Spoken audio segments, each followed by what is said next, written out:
Bonjour, chers amis. On est heureux de se retrouver pour une autre leçon concernant des signes de divinité. C'est vraiment une grande controverse chez plusieurs chrétiens par rapport à la divinité de Jésus. Et aujourd'hui, on va avoir le privilège de pouvoir partager avec vous qu'est-ce qui pourrait nous aider vraiment à croire que Jésus était vraiment un être divin. Alors, j'ai avec moi encore une fois Jairo. Merci Jairo, ça va bien. Merci d'être là. Merci James aussi. Ce sont de précieux collaborateurs. Et j'ai hâte aussi d'entendre qu'est-ce qu'ils vont avoir à partager. Alors, avant de débuter, j'aimerais demander à James s'il voudrait bien nous conduire dans la prière. Bien sûr. Merci Seigneur pour cette opportunité que tu nous donnes d'étudier ce trimestre le livre, l'évangile de Jean, après l'évangile de Marc. Aide-nous à mieux comprendre cet évangile et cette leçon qui s'intitule « Les signes de la divinité de Jésus ». Nous savons qu'il n'a pas seulement émis des paroles pour révéler sa divinité, mais il les a confirmées par des œuvres. Et Seigneur, aide-nous à comprendre ce que la leçon veut nous enseigner, mettre en pratique aussi et pouvoir aussi l'enseigner à d'autres. Nous t'en prions dans ton Fils Jésus pour ta gloire. Amen. Amen.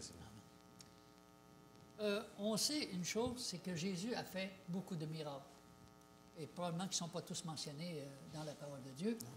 Mais ce n'était pas assez pour convaincre les gens. Beaucoup de personnes ne croyaient pas que le Christ était divin, malgré tous les miracles. Alors, pourquoi est-ce que Jésus a fait des miracles? Bon, il y a plusieurs raisons. Moi, j'en ai marqué 7. Pour montrer son amour et sa compassion envers cette humanité qu'il avait créée. Pour montrer qu'il n'était pas l'auteur de la maladie, pour montrer que sa divinité et sa puissance de guérison, pour montrer qu'il était l'auteur de la vie, pour montrer qu'il était le Dieu de la délivrance et de la joie, pour que l'on croie aussi qu'il était le Messie et le Sauveur, et pour montrer que les forces du mal lui étaient totalement soumises. Mais tout ça, ce n'était pas assez. Alors, aujourd'hui, on va se pencher sur cette question des signes de cette divinité. J'ai pris quelques notes qui disent ceci. Grâce à Jésus, l'amour du Père se répand sur l'univers. Jésus révèle le Père. Et c'est drôle de constater que chez les Juifs appelaient tous Dieu leur Père. Ils prenaient une joie à dire Dieu est notre Père. Puis il y a eu une confrontation avec Jésus où Jésus dit si votre Père, vous feriez les œuvres de votre Père. Mais maintenant, votre Père, c'est le diable. Wow! C'est tout un électrochoc de se faire dire une chose comme ça. Tu appelles Dieu notre Père. Alors, il y a plusieurs éléments dans la Bible qui nous aident peut-être à comprendre un peu qu'est-ce que ça veut dire. Romains 16, 25. Romains 16, 25, qui nous dit ceci. 16, 25. À celui qui peut vous affermir selon mon évangile et la prédication de Jésus-Christ conformément à la révélation du mystère caché pendant des siècles, mais manifesté maintenant par les écrits des prophètes. Alors, c'est quoi ce mystère caché depuis des siècles?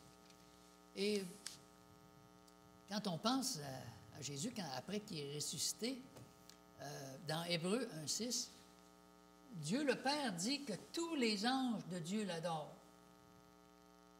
Il y a un commandement qui dit de ne pas d'adorer un seul Dieu. Alors, ça veut dire que Dieu a fait pécher tous les anges? Non. Ça ne fait pas de sens. Non. Si Dieu ordonne aux anges de se prosterner devant lui, c'est parce qu'il est divin. Alors, quand on parle des signes de divinité, je pense que c'est un parmi plusieurs éléments qui nous aident peut-être à comprendre ça. Et je me rappelle d'un texte où Philippe, peut-être on peut lire ça ensemble, dans Jean 14, 8 à 11. Jean 14, 8 à 11. C'est un texte qui est assez spécial. 14, 8 à 11 qui dit, Philippe lui dit, Seigneur, montre-nous le Père, puis ça nous suffit. Arrête ça, là, tu nous parles du Père, mais montre-nous-le, puis on va en finir de cette histoire-là. Là. On a besoin de savoir, montre-nous-le, arrête de nous parler du Père. Puis là, ça continue, ça dit ici... Jésus lui dit... Jésus lui dit, il y a si longtemps que je suis avec vous, Et tu ne m'as pas connu, Philippe? Mais celui qui m'a vu a vu le Père. Mais comment dis-tu, montre-nous le Père? Ben là, je ne comprends pas. Comment ça que tu es le Père? Tu es le Fils. Il me semble que sa tête a dû tourner un peu pour dire, c'est quoi qu'il est en train de me dire là? Lui, il est le Père. Wow! C'est toute une révélation. Il veut avoir une réponse claire, il veut essayer de comprendre. Et j'ai l'impression peut-être ça devait être encore plus compliqué pour lui. Et ça continue en disant, croyez en moi, je suis dans le Père et le Père est en moi, croyez du moins à cause de ses œuvres. Dieu est le Père. Pour des petits esprits comme nous, qui sont très étroits, qui ont de la misère à comprendre les mystères de Dieu, je crois que Philippe aussi a dû se poser bien des questions. Oui. Il me semble qu'il y a un seul Dieu, et là, il me dit que lui est Dieu. Je pense que nous autres aussi, ça doit nous confronter, puis peut-être nous aider à réfléchir. En devenant le Christ, Jésus n'a jamais cessé d'être Dieu. En devenant Jésus, le Christ, il n'a jamais cessé d'être Dieu, il était pleinement Dieu. Et dans Hébreux, dans Exode, dans le livre d'Exode 3, je crois qu'on a déjà abordé cette question-là, qui nous dit ceci. Exode 3, c'est le peuple qui s'est réuni, puis là, Moïse est là, puis Moïse dit à Dieu au verset 13, peut-être à partir du verset 11, quand Moïse dit à Dieu, « Qui suis-je pour aller vers le Pharaon et pour faire sortir d'Égypte les enfants d'Israël? » Dieu dit, « Je serai avec toi, et ceci sera pour toi le signe que c'est moi qui t'envoie. Quand tu auras fait sortir d'Égypte le peuple, vous servirez Dieu sur cette montagne. » Moïse dit à Dieu, « Oui, c'est bien beau ça. J'irai vers les enfants d'Israël, puis je vais leur dire, « Le Dieu de vos pères m'envoie vers vous. » Mais s'ils me demandent, « Mais c'est quoi son nom? C'est quoi que je vais répondre? » Alors Dieu dit à Moïse, « Je suis celui qui suis. » Est-ce qu'on est plus avancé? Non. Je suis celui Qui suis. Alors, peut-être pour illustrer ça, c'est Jésus qui, dans l'Évangile de Jean, va à 7 reprises expliquer c'est qui le je suis. Et ça, c'est toute une révélation. On part de l'Ancien Testament et on s'en va dans le Nouveau Testament et Jésus va expliquer tout en détail ce mot-là. Alors, j'ai apporté quelques petites gravures ici. Si tu veux bien, peut-être prendre chacune de ces gravures et l'élever comme ça pour qu'on puisse voir le pain de vie. Alors, c'est ça, c'est dans Jean 6, 36. C'est Jésus qui a dit « Je suis le pain de vie ». Et vous rappelez que ce pain-là, la manne, Jésus avait nourri les gens avec la manne. Et quand Jésus est venu, il a dit « Je suis le pain ». Bethléem, ça signifiait quoi? Maison du pain. Maison du pain, oui. OK? Alors, Jésus, il dit « Je suis le pain qui donne la vie ». On sait, nous, que quand on mange du pain, ça se décompose dans le corps. Et ça devient moi. Toutes les cellules sont imbibées de ce pain-là que j'ai mangé. Ouais. Et quand on mange la parole de Dieu, le Seigneur dit qu'il y a une transformation, il y a quelque chose qui se passe dans notre être qui fait cette transformation. Ouais. La deuxième fois que Jésus a expliqué ça, Jésus a dit dans l'Évangile de Jean 8, 12, « Je suis la lumière du monde. » Les amis, quand on regarde la Genèse au début, le soleil et la lune n'étaient pas là, mais ça dit que tout était éclairé. Quand Dieu paraît quelque part, la lumière, elle arrive. Ouais. Dieu n'a pas besoin d'un soleil ou d'une lumière pour éclairer. Il est lui-même la lumière. Oui. Sans lumière, c'est l'obscurité. L'obscurité, tu ne peux pas l'analyser. Mais la lumière, tu peux la décomposer. Jésus était la lumière du monde. Il est paru. Le troisième élément, maintenant, Jésus a dit dans Jean, chapitre 10, verset 9, « Je suis la porte. » Si quelqu'un passe par une autre porte, ça dit, moi, quand on avait le temple, dans le temple, il y avait juste un endroit, puis il y avait juste une porte où tu devais passer. Tu ne devais pas passer par le côté, par en arrière, tu rentrais par en avant. Jésus dit, moi, je suis la porte. C'est seulement par moi. Les autres, c'est des voleurs. Ils vont essayer de contourner, faire toutes sortes de choses. Le salut vient uniquement de ce sauveur. Le quatrième élément que Jésus nous a donné, je suis le bon berger. Jean 10, 11. Je suis le bon berger. Le psaume 23 nous parle de ce bon berger-là. Jésus est venu comme étant celui qui conduirait ses enfants dans la bergerie et qu'avec lui, on n'a rien à craindre, même si les loups essayeraient de nous dévorer. Et on passe à la 6e, dans Jean 11, 25. Je suis la résurrection et la vie. Et c'est par rapport au miracle de Lazare, où Jésus a dit, ne crains pas, je suis la résurrection et la vie. Ouais. Alors nous aussi, on a l'assurance que quand on meurt, que Dieu est assez puissant pour nous ressusciter. Alors la mort, ce n'est pas quelque chose qui nous décourage. Ouais. Dieu est l'auteur de la vie. Il nous l'a montré, lui-même est ressuscité, et parce qu'il est ressuscité, on sert un Dieu qui est vivant maintenant. Et on arrive au 6e, dans Jean, le chapitre 14, le verset 6. Je suis le chemin, la vérité et la vie. Et la vérité, on sait que c'est comme les 5 doigts de la main. Le Père est la vérité, le Fils est la vérité, le Saint-Esprit est la vérité, ta parole est la vérité, et tous les commandements de Dieu sont la vérité, comme les 5 doigts d'une main. Alors, tout se tient. Oui. Et le 7e, dans Jean, chapitre 15, le verset 5, je suis le cep. Et Jésus a montré ça pour dire que quand la vigne pousse et elle s'en va partout, puis elle porte des fruits, tout simplement parce qu'elle est attachée au cep. Et le Seigneur nous dit que si nous, on est attaché au cep, on n'a rien à craindre aussi. Alors, Jésus a défini qui était ce fameux « je suis là ». Et je pense qu'on n'a plus d'excuses aujourd'hui parce que Jésus a donné des renseignements, des enseignements qui nous fortifient et qui nous montrent que Jésus était pleinement Dieu. Et en s'abaissant jusqu'à revêtir notre humanité, Jésus a manifesté un caractère contraire à celui du diable. Jésus s'est humilié devant l'univers, faisant taire les accusations de Satan. C'est la croix qui a révélé qui était ce Dieu-là. Alors moi, quand je pense au miracle de Jésus, on va en parler tantôt, c'est qui est capable de dire, on a 10 000 personnes, là, puis j'ai entendu dire que vous étiez un thaumaturge, vous êtes capable de faire des miracles. Pourriez-vous nous faire apparaître de la nourriture pour ces 10 000 personnes qui sont là?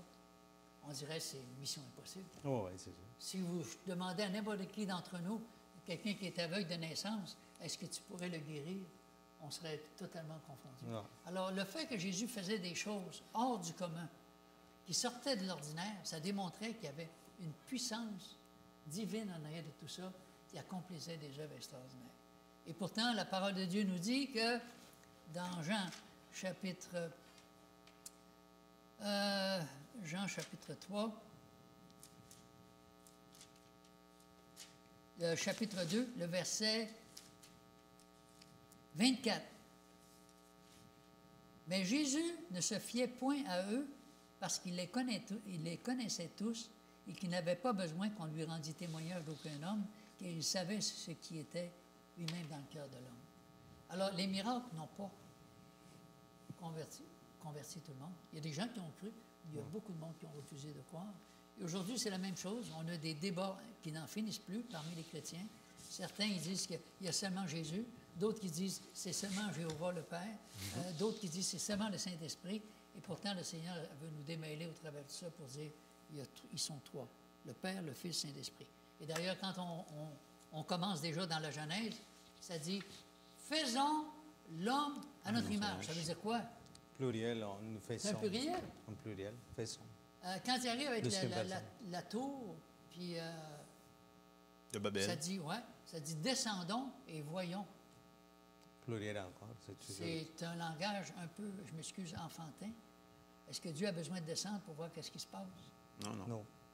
Dieu venait régler le problème parce qu'il avait vu déjà qu'est-ce qui se passait. Alors souvent, on fait dire à la Bible qu'est-ce que c'est que la Bible ne veut pas dire. Je crois qu'on va continuer parce qu'il y a des éléments qui sont vraiment intéressants par rapport aux autres journées. Alors, je voudrais demander maintenant à James s'il voudrait bien nous parler de cette journée de lundi où des gens ont affirmé qu'ils disaient « c'est vraiment lui le prophète ». Et dans le deuxième élément, c'était la guérison de l'aveugle, première partie. Qu'est-ce que tu pourrais nous dire là-dessus, James, pour aider chacun d'entre nous à mieux comprendre et saisir qui était ce Jésus? Donc, comme on avait vu donc, dans la leçon de dimanche, ça commence, c'est une continuation lundi du fait que Jésus, dans Jean 6, versets 4 à 5, on sait qu'il a nourri la foule. Alors, Jean 6, versets 4 à 5. Oui. Or, la Pâque était proche, la fête des Juifs. Ayant levé les yeux et voyant qu'une grande foule venait à lui, Jésus dit à Philippe, « Où achèterons-nous du pain pour que ces gens aient à manger ?» On sait qu'il a dit ça à Philippe pour l'éprouver, parce que bon, il n'y avait pas de magasin, il n'y avait pas de dépanneur. Pas de Super C. Il n'y avait pas de Super C aux alentours, mais il voulait montrer aux disciples non seulement la foi qu'il avait, mais aussi le fait que rien n'est impossible à Dieu. Mais nous voyons que, on sait que la Pâque, c'était une commémoration de la délivrance d'Israël après l'Égypte. Ouais. L'agneau de la Pâque avait pris la place de la mort des premiers-nés, et ce sacrifice symbolisait aussi la mort de Jésus à notre place. Or là, c'est Jésus, à ce moment-là, avec cette foule qui l'écoutait depuis longtemps dans un lieu quand même, somme toute reculé, qui va nourrir cette population de 5000 personnes avec, on sait, les 2 poissons et les 5 pains. Il en est resté une douzaine de paniers à la fin, ce qui symbolise les 12 tribus d'Israël. Et on nous dit que tous ces éléments, la multiplication des pains, Jésus sur la montagne comme Moïse qui était monté sur Sinaï, ça indique que Jésus est comme un nouveau Moïse qui est venu pour délivrer le peuple. Mais, comme on voit dans la leçon de lundi, ce n'est pas vraiment la délivrance que le peuple attendait. Parce que comme on avait déjà dit, quand on parlait de Jésus dans le livre de Marc, eux, ils avaient une vue du Messie une image du Messie de la même façon que nous, des fois, on se fait l'image de quelqu'un en voyant une photo, bien en écoutant la voix, on se dit « Ah ouais, ça doit être quelqu'un de costaud, ou bien quelqu'un qui a l'air fâché. » Et puis, ah non, il est sympa. Mais au téléphone, c'est vrai qu'il est un petit peu expéditif. Et ça m'arrivait quand je travaillais à la banque en Martinique, les gens disaient « Ah ouais, au téléphone, vous avez l'air très pressé ou bien expéditif ou pas sympa. » Et puis là, vous êtes très bien, vous êtes très sympathique. Donc, des fois, les gens se font une idée, ils viennent tout peureux. Mais là, les Juifs s'étaient fait une idée parce que dans leur tête, Jésus serait un chef militaire pour les délivrer du joug des Romains qui occupaient donc la Palestine, qui occupaient la Judée, qui occupaient en tout cas une bonne partie du territoire où ils vivaient.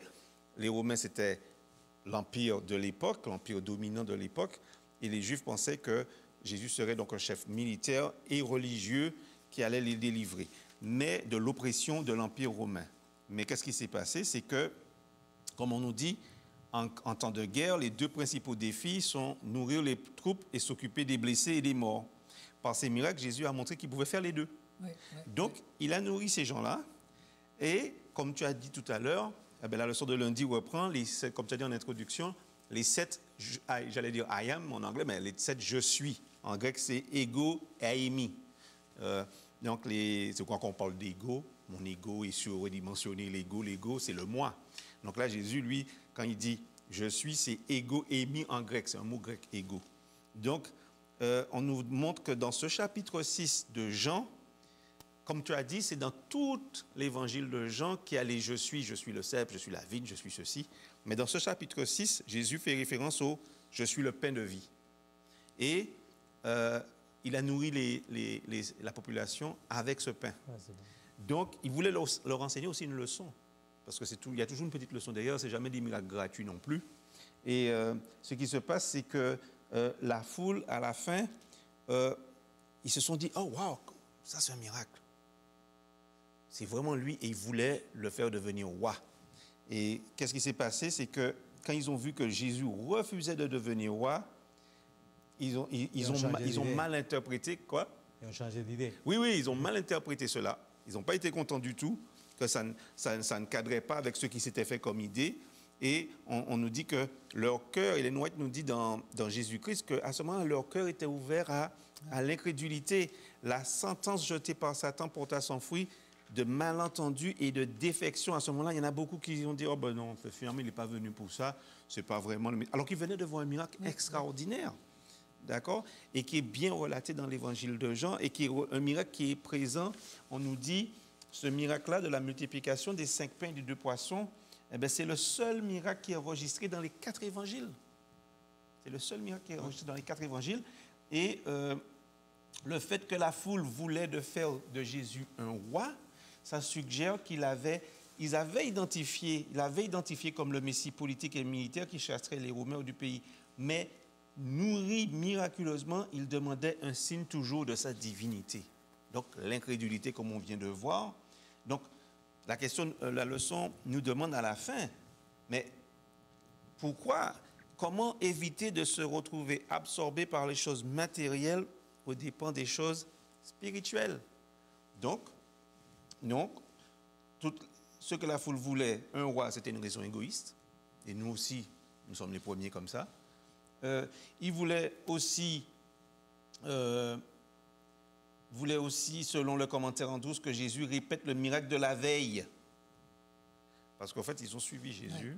Oh, ouais. Jésus, je crois, avait pris une barque, était parti, et puis ils l'ont retrouvé, et puis ils lui ont dit, mais pourquoi tu ne veux pas devenir roi? Jésus s'était éloigné d'eux, ils l'ont retrouvé. Et eux, ils s'attendaient, la foule, à ce que Jésus... on a toujours faim, et que Jésus refasse un petit miracle de nourrir-nous à nouveau. Donc pour eux, c'était un show, et puis c'était Jésus, le pourvoyeur de pain. Ouais. C'était le boulanger du coin. Donne-nous à manger à nouveau. Ils voulaient que Jésus refasse le miracle. Alors que Jésus n'était pas là pour faire un show et des choses extraordinaires. Il était là pour leur renseigner quelque chose et leur montrer qu'il était le Messie par un signe de sa divinité. Tu vois, James, j'ai déjà lu ça à quelqu'un. Il a dit, c'est des histoires de contes de fées, ça. Il dit, voyons, il dit 2 pains, puis 5 poissons, puis tu nourris une foule peut-être de 10 000 personnes, puis il dit, après ça, tu ramasses nos 12 paniers pleins. Il dit, voyons, tu n'as jamais vu ça nulle part. Il dit, ça n'existe pas, ces affaires-là. Il dit, c'est des affaires pour les enfants, ça. Il dit, alors, tu vois l'incrédulité, parce qu'il était incapable d'expliquer humainement comment la chose s'est produite. Pour certains, c'est une barrière, et pour eux, ils ne veulent pas aller plus loin que ça. Ils refusent de croire, parce que pour les autres, c'est impossible. Ça dépasse l'entendement. Ça dépasse l'entendement. Alors, dans notre petit cerveau, tout petit, on a de la misère, bien souvent, c'est juste par la foi qu'on peut dire, parce qu'on croit à la parole de Dieu. Et tu fais bien de dire que ça pouvait être une foule de 10 000 et plus, parce qu'en général, quand ils disaient 5 000, ils ne comptaient pas les femmes et les enfants. C'est juste la jambe. Donc, si on passe à la leçon de mardi, on lit, on peut, pour les auditeurs, la leçon pointe à Jean 9, versets 1 à 16. On ne va pas, pour souci de temps, on ne va peut-être pas le lire au complet, mais on va regarder ce que ça dit. Jean 9, versets 1 à 16, c'est la guérison d'un aveugle-né. Donc, un petit peu, le contexte, c'est que quand ils sont passés, les gens ont vu qu'il y avait quelqu'un qui était aveugle. Jésus a craché à terre, il a fait de la boue avec sa salive, et puis il l'a mis sur l'aveugle, il l'a guéri. Et bien sûr, les pharisiens, au lieu d'être contents, au lieu de voir que ça, c'était un signe de la divinité de Jésus, puisqu'il y avait des témoins, ils ont plutôt... un petit peu, rejeter ça. Mais je ne vais pas aller en profondeur parce que la leçon en parle sur 2 jours, sur mercredi et mardi. Mais les disciples faisaient un lien entre la maladie et le péché. À cette époque-là, quand tu étais estropié, tu étais malade, c'est comme Job.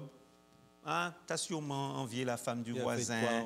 Tu as convoité les biens de ton voisin ou son épouse. Tu as sûrement volé quelque chose. Il y a quelque chose que tu as fait que le Seigneur, sa colère s'est abattue sur toi. Donc, les gens faisaient toujours une corrélation entre ce qui t'arrivait et forcément un déplaisir qu'il y a eu entre toi et de Dieu par rapport à toi. Mais ce n'était pas le cas, ce n'était pas vraiment ça, comme ça qu'il fallait l'interpréter. Et on nous dit que l'histoire de Job aurait dû leur apprendre à faire preuve de prudence et à ne pas établir un lien systématique entre les deux. Vas-y. Il y a une histoire, juste pour faire une parenthèse ici, il y a une histoire vraie. Il est arrivé, il y avait un monsieur qui, lui, s'est rendu à l'hôpital avec une cirrhose. La cirrhose, il est lié à quoi? À l'alcool. À l'alcool. Alors, les médecins ils ont dit, ben là, tu prends beaucoup d'alcool. Mais le monsieur, il n'avait jamais pris de l'alcool. C'était un vegan. Alors, ils ont trouvé ça bizarre. Il n'y a pas d'explication. Sauf qu'ils se sont aperçus que c'était à cause qu'il mangeait du fruit, il mélangeait avec quelque chose, puis ça allait fesser l'alcool à l'intérieur. C'est ça. Alors, comme tu dis, on va toujours... il est malade, il a fait un péché. Mais c'est pas ça, c'est parce qu'on juge vraiment très rapide, puis c'est là que ça nous fait... réfléchir beaucoup. On a l'effet inverse. Quand mon épouse a eu le zona, il y a une de ses sœurs qui a dit, il a fait quoi ton Dieu pour toi? Puis parce qu'elle n'a pas ça du tout. Elle dit, il ne t'a pas aidé. Alors, on a l'envers de la médaille. Hein? Quand Oui, on parce veut que pas les gens nous croire. attendent au tournant. Ah oui. Tu pries tout le temps, mais qu'est-ce qu'il a fait pour toi? Mais on nous dit que, un point que je trouve qui est important dans la leçon, ils disent que Jésus n'a pas pour autant réfuté tout lien entre le péché et la souffrance. Il n'a pas dit non, c'est pas vrai du tout. Des fois, ça pouvait être le cas. Oui. Donc, en tout cas, il n'a pas réfuté à son temps, mais il a mis un objectif plus grand. Il a dit Dieu serait il a voulu leur montrer que Dieu serait glorifié par la guérison. Donc, il y a des ressemblances dans ce récit-là avec la création. Quand Dieu a formé le premier homme de la poussière de la terre, c'est vrai qu'on lit le récit comme ça, on ne voit pas ça. Ouais. Mais c'est vrai que Dieu a formé l'homme comment? De la terre. De la terre. Il l'a formé. Et bien là, il a fait ce même geste de création avec la salive et la terre. Et on nous dit que dans Matthieu, Marc et Luc, les récits de miracles suivent un modèle similaire. Présentation du problème, présentation du malade à Jésus, guérison et reconnaissance de la guérison accompagnée de louange à Dieu. Mais dans cette histoire-là, dans Jean, c'est la signification du miracle qui devient le sujet de la discussion. Cela conduit à une longue interaction entre l'homme guéri et les chefs religieux qu'on peut lire dans Jean 9. Et on nous dit que cette discussion tourne autour de deux paires de notions opposées. Péché, œuvre, Dieu et cécité, vue. Donc, pétrir la pâte, pour eux, pétrir la pâte, c'était comme si on faisait du pain. Donc, pour eux, c'est dit, ah non, ça faisait partie des choses interdites. Ils avaient à peu près 39 classes de travail interdites pendant le sabbat. 39. Et ça faisait partie. Pour eux, Jésus avait fait du pétrissage, comme s'il faisait du pain.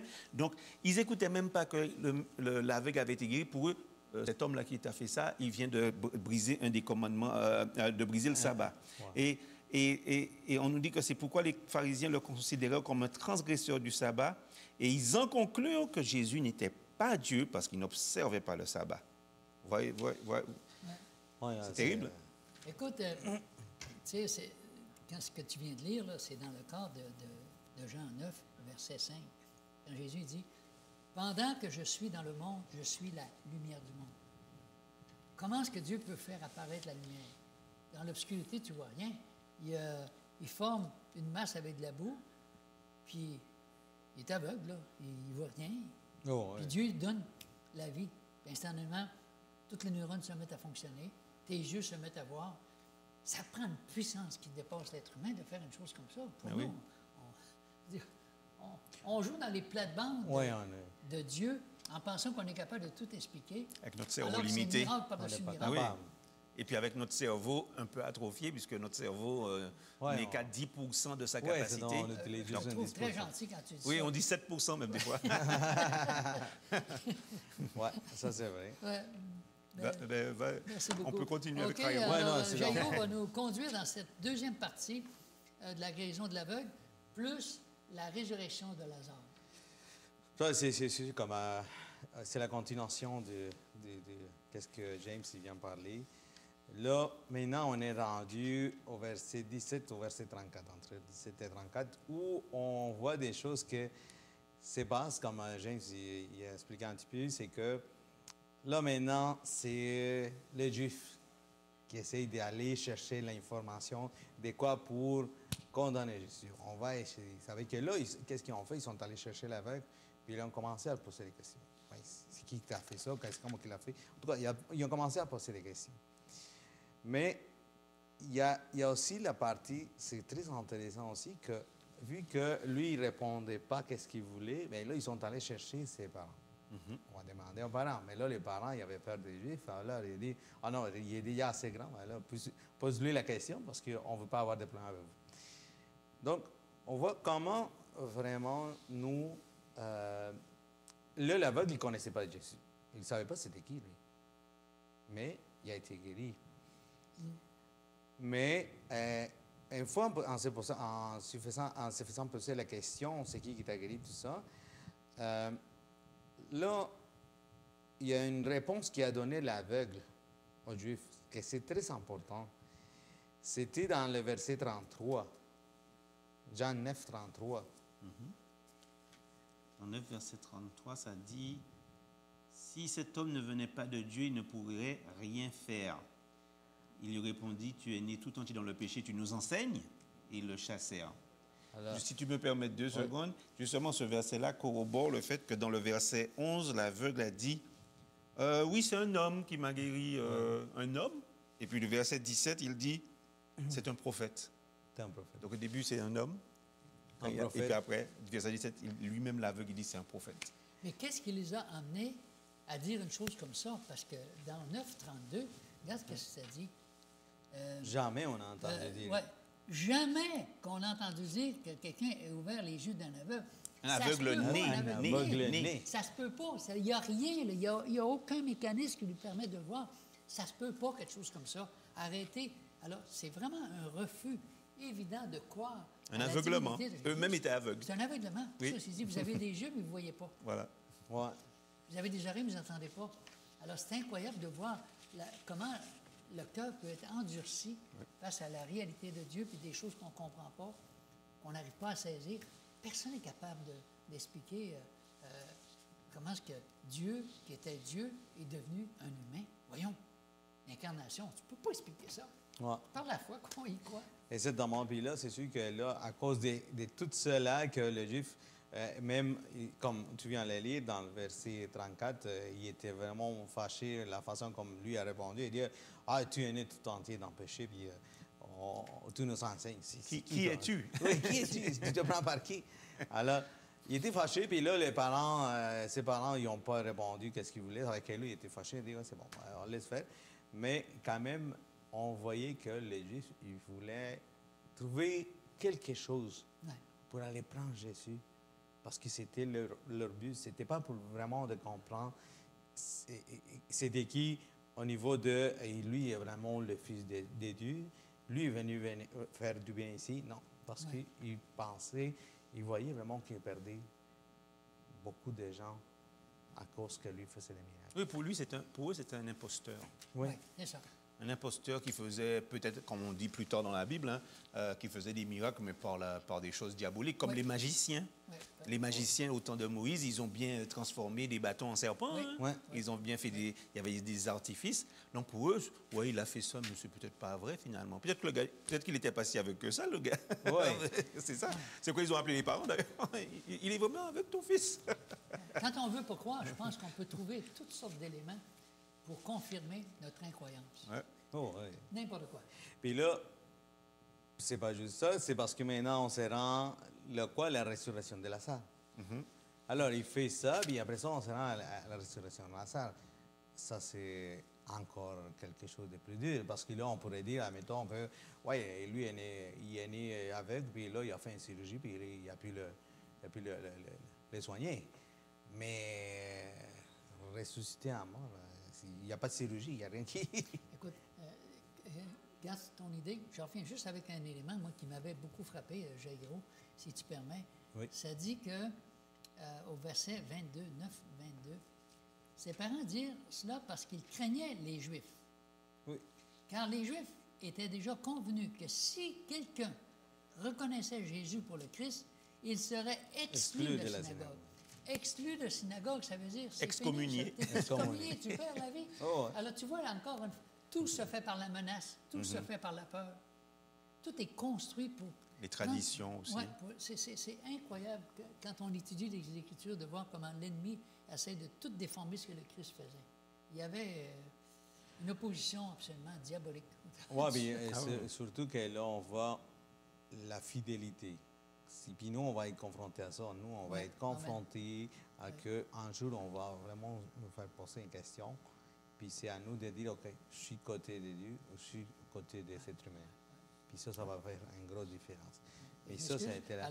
Non, c'est correct parce que c'est très bon parce que, par exemple, là, avec Jean 11, qui c'est la résurrection de Lazare, on ne va pas le lire parce que c'est quand même assez long, on voit quand même qu'il y a beaucoup de sentiments. Non? Il y a beaucoup de sentiments parce que Jésus était loin, Lazare était malade. C'était l'ami de Lazare. C'était son ami. Alors, les sœurs à Lazare, Marie et Marthe, ils ont dit, OK, on envoie quelqu'un pour lui dire à Jésus, hey, ton ami est en train de mourir, il est malade. Mais Jésus, qu'est-ce qu'il a fait? C'est pas pressé. Non.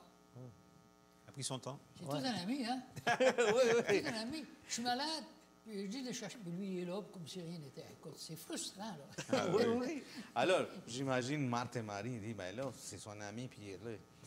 Mais Jésus, quand même, il savait, comme lui, il a dit, si on peut vraiment aller lire, dans Jean 11, 4, qu'est-ce que lui a dit lorsqu'il a entendu la nouvelle? 11, 4, qu'est-ce qu'il a dit? Alors, il dit, après avoir entendu cela, Jésus dit, cette maladie n'est point à la mort, mais elle est pour la gloire de Dieu, afin que le Fils de Dieu soit glorifié par elle. Alors, on espère que Jésus vienne aider puis soigner Lazare, mais il parle déjà de la mort.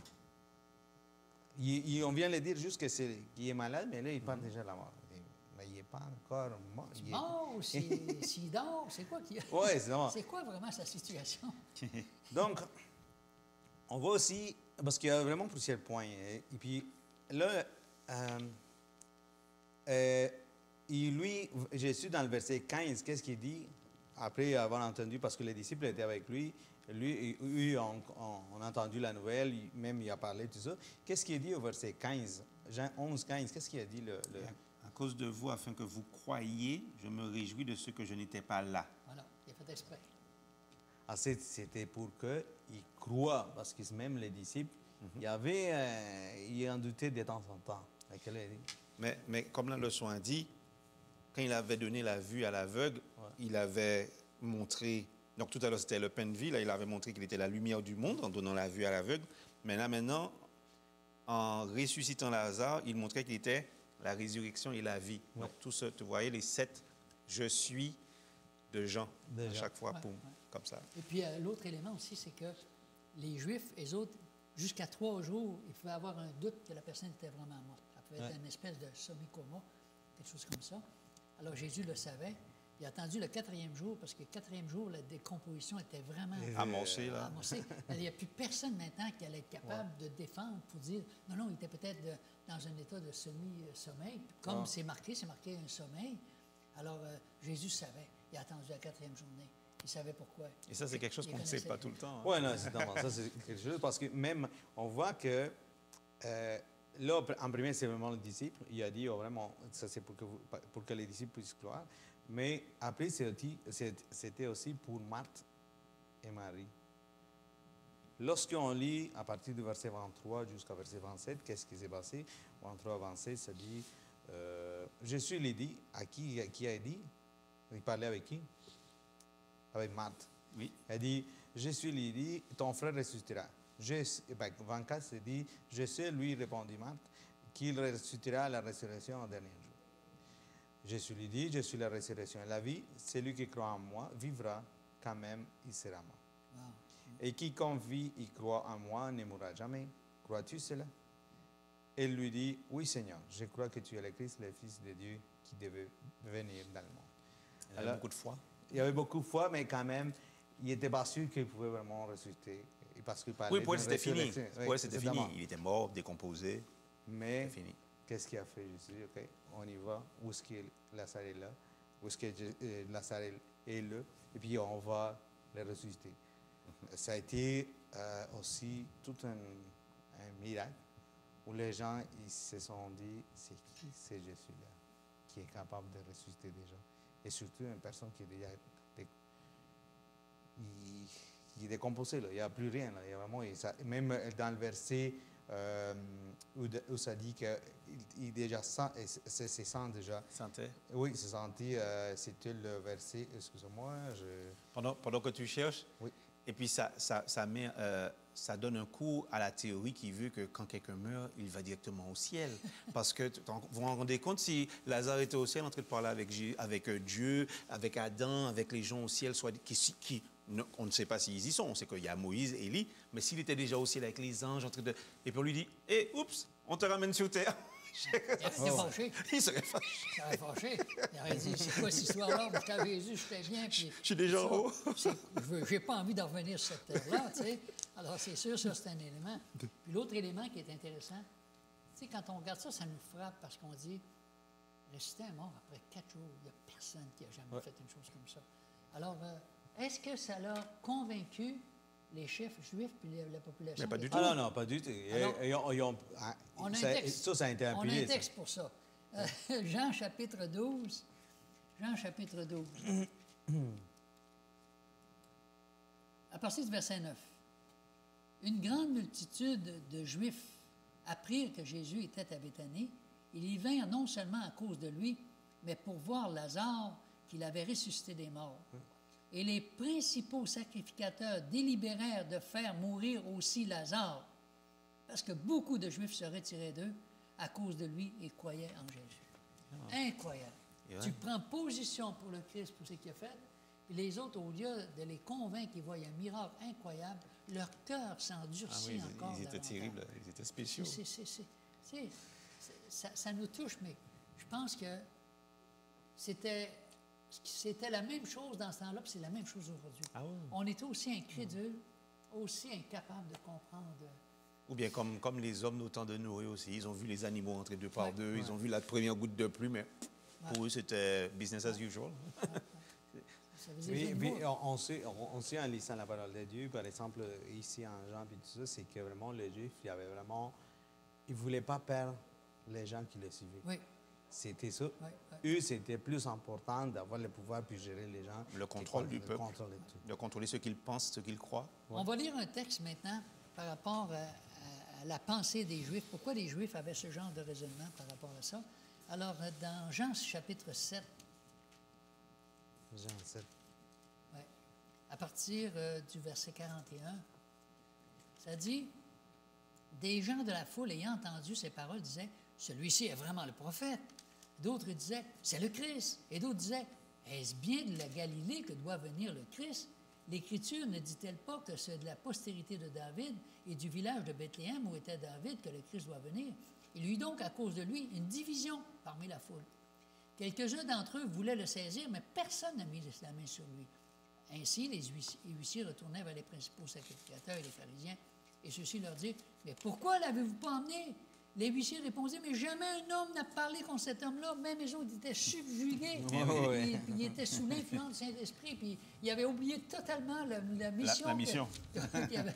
Alors les pharisiens leur répliquèrent, « Est-ce que vous aussi, vous avez été séduits?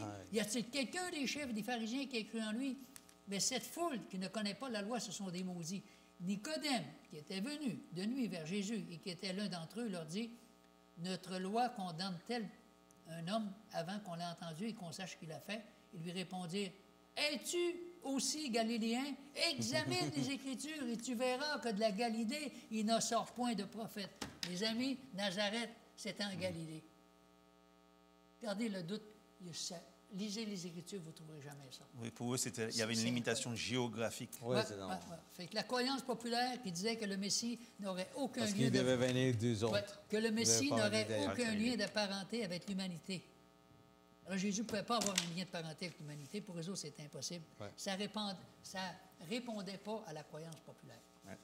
Alors écoute, on manque de temps. On va terminer avec cette première leçon en demandant à Jairo s'il veut bien la D'accord. dernière prière.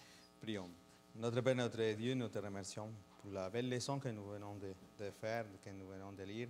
Puisses-tu nous aider, puisses-tu vraiment nous remplir de ton Saint-Esprit pour que nous puissions toujours comprendre tes paroles et surtout que nous puissions aussi donner témoignage de qu'est-ce que tu fais et qu'est-ce que tu feras dans nos vies et dans la vie de tous les gens qui vont croire en toi. Nous te remercions et nous te prions au nom de ton Fils Jésus. Amen. Amen. Amen. Alors, les amis, on se retrouve une prochaine fois. Et puis, que Dieu vous bénisse et que continue en étudiant la parole de Dieu, voir notre foi se raffermir en sachant que Jésus était divin, mais il était pleinement humain aussi. Que Dieu vous bénisse.